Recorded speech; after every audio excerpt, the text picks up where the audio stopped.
पण कीर्तन भजन प्रवचन म्हटलं तर आम्हाला काय समजते, आम्ही काय म्हणतो, कीर्तन म्हणजे आम्हाला वाटते बिमारी. कीर्तन म्हणजे आम्ही काय समजतो, बिमारी. भजन म्हणजे बेकारी, भजन म्हणजे बेकारी. आणि ऑर्केस्ट्रा म्हणजे आम्हाला दिवाळी वाटते. ऑर्केस्ट्रा म्हणजे आपण काय वाटते, दिवाळी वाटते. लक्ष द्या माझे मायबापो. पण कीर्तनानं भजनानं या माणसाच्या जीवनामध्ये परिवर्तन घडते, बदल घडते. लक्ष द्या. तुम्हाला डुकर माहिती आहे का, डुकर? बोला, डुकर माहिती आहे का? कुठं असते रे बापू डुकर रे? वावरात. अगदी बरोबर. लक्ष द्या इकडे. डुकराची सभा गेली एकदा देवाकडे न्याय मागासाठी. देवाला डुकर काय म्हणतात? देवा म्हणे आम्हाला हा डुकराचा जन्म का दिला? तर देव त्या डुकरांना काय म्हणतो, पहा म्हणे डुकर हो म्हणे, मागच्या जन्मात तुम्ही माणसं होते म्हणे. कोण होते? माणसं. पण तुम्ही कधी कीर्तनात नाही जायचे, तुम्ही कधी भजनात नाही बसायचे, तुम्ही कधी प्रवचनात नाही बसायचे. तुम्हाला भजन कीर्तन प्रवचनाचा कंटाळा यायचा म्हणे, त्रास यायचा म्हणे. म्हणून हा आता जन्म तुम्हाला कशाचा मिळाला म्हणे, डुकरांचा. कशाचा दादा? डुकरांचा. मग जाणे आहे का? नाही. अनमोल नसते भगवंतांनी दिलेला एक एक योनी कोटी कोटी फेरा आणि तेव्हा लागे वारा या मानवाचा. बरोबर आहे ना गदिती वार्ता येईल? तेव्हा लागे वारा या मानवाचा. म्हणून चिंतन करा, विचार करा.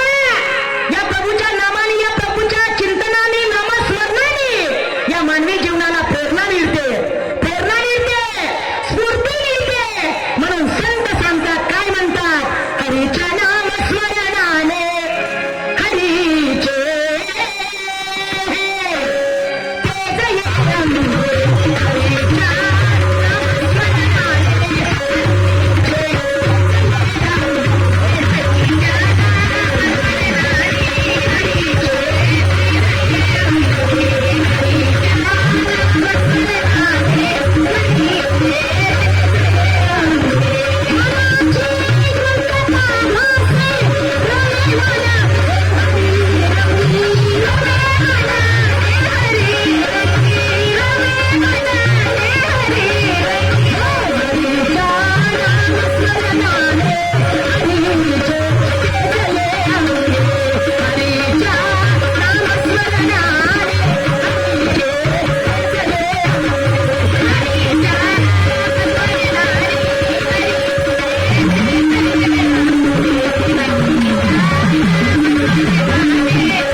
चिल्लरांचा आवाज मोठा आहे. हा, लहान लहान मुलं आता इथं असायला पाहिजे होतं. सर्वात जास्त आवाज त्यांचा आलं असतं. बरोबर आहे ना बापू? बरोबर आहे ना? सांगा रे. 10-10 रुपयाचे 10 नोट जमा केले, झाले किती रुपये? 5. हा का अधिक मासात आहे का जी? हा किती? हा वा वा, क्या बात आहे. किती? 10-10 रुपयाचे 10 नोट जमा केले, झाले किती रुपये? 100. आणि ते जर जागेवर टाकले तर त्याचा आवाज येईल का बापू? त्याचा आवाज येणार काय? ठोकांचा आवाज येणार काय? नाही. आणि जर तेच 1-1 रुपयाचे 10 कलदार जमा केले, किती? 10 कलदार, आणि ते जर जागेवर टाकले, ते किती झाले? 10 कलदार किती झाले? 1-1 रुपयाचे 10 कलदार किती झाले? 10 रुपये. आणि ते जर का जागेवर टाकले, त्याचा आवाज येणार की नाही? येणार? बोला जोरात, येणार की नाही? येणार. मग आम्ही कोण आहोत? कलदार. चिल्लर. तू चिंगम खाताय का? तू इकडे माझ्याकडे पुस्तक घे इकडे. जा रे. हे घे, ये बेटा. टाळी वाजवा, टाळी. तुमचं आमचं नातं काय, जय जिजाऊ जय शिवराय. तुमचं आमचं नातं काय, जय जिजाऊ जय शिवराय.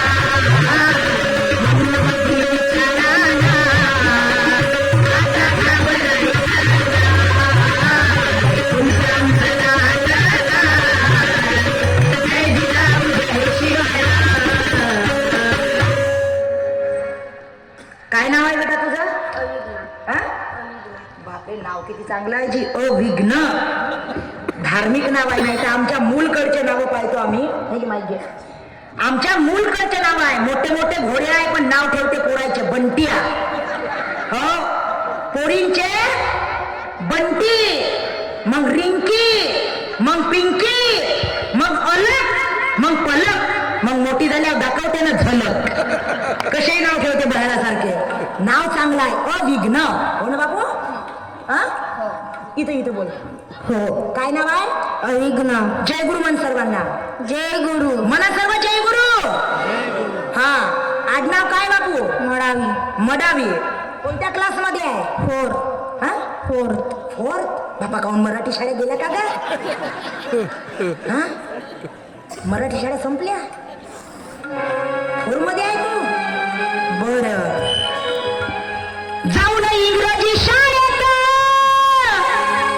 अविघ्न शिकाया लागला. बाबा ती फार तुकलो जी अविघ्न बोलायला.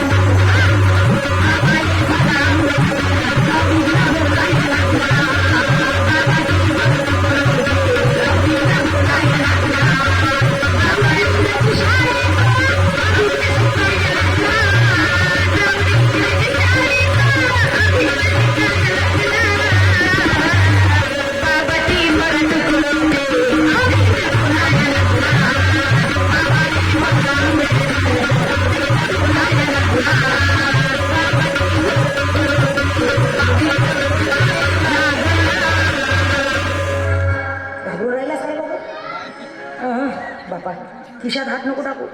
इकडे माझ्याकडे पाय. तिकडे नाही पाहायचं खाली, इकडे माझ्याकडे पाहायचं. इकडे पाहायचं का?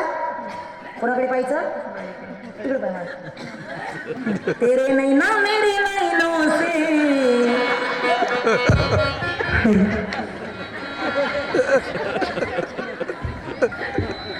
ठाकरे दादांसाठी टाळी वाजवा. ऍडव्होकेट आहेत ते आणि परत सुंदर श्रीमद भागवत कथा करतात. भागवत कथा समजते ना तुला? तू फोर्थ मध्ये आहे नाही का? चौथ्या वर्गात? बर बाबू काय रे येतच काय खरी कंडिशन. आता इंग्रजीत असत तर, हा आता इंग्रजीत असत तर आलं असतं ना. बर, आता अविघ्न माझा तुला एक प्रश्न आहे बेटा. तू फोर्थ मध्ये आहे ना? सांग मग, एका डोळ्यानं 1 किलोमीटर दिसते तर 2 डोळ्यानं किती किलोमीटर दिसल?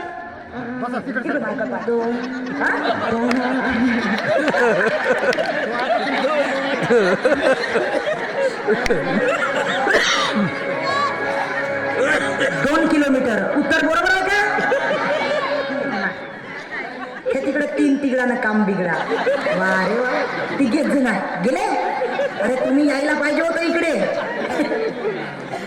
किती किलोमीटर बेटा? पाय थोडा विचार कर. बरं ते जाऊ दे, मला सांग अविघ्न, हा तुझा एक पॅन्ट मारासाठी 1 तास लागते. किती तास लागते? 1 तास. 1 तास. तर असे 10 पॅन्ट मारासाठी किती तास लागल?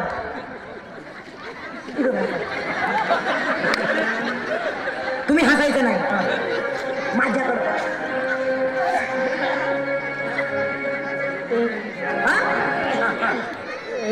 किती तास? 1 तास. आता आला पहा जाग्यावर. हा, आता कव्हरेज मध्ये आला. बरोबर ना? कव्हरेज मिळालं याला. बरोबर. हा, वा रे वा, छान छान. घाबरायचं नाही, बिलकुल घाबरायचं नाही. ग्रंथ कोणता आहे तो? ग्रामगीता. कोणता ग्रंथ आहे? ग्रामगीता. बरं, तुला पैसे पाहिजे का पुस्तक पाहिजे? पुस्तक. बरं, घरी आईला काय म्हणते तू? मम्मी.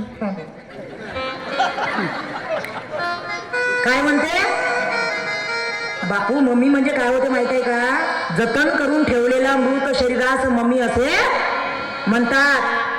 मग आमची माय म्हणजे का मेलेलं शरीर होय का? मेलेलं शरीर आहे का माय? आता मम्मीचं रूपांतर शहरामध्ये तर वातावरण बिघडलं. मम्मीचं रूपांतर मम मध्ये आलं. मम. लहान घरी लेकरू असलं तर काय म्हणते आई? मला मम दे म्हणते. मम. मम म्हणजे काय होते? पाणी होते. काय होते मम म्हणजे?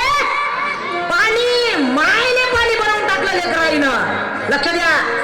आई, आ म्हणजे आत्मा न ई म्हणजे ईश्वर. याचा समन्वय, याचा जोड म्हणजे आई. माऊली, माऊली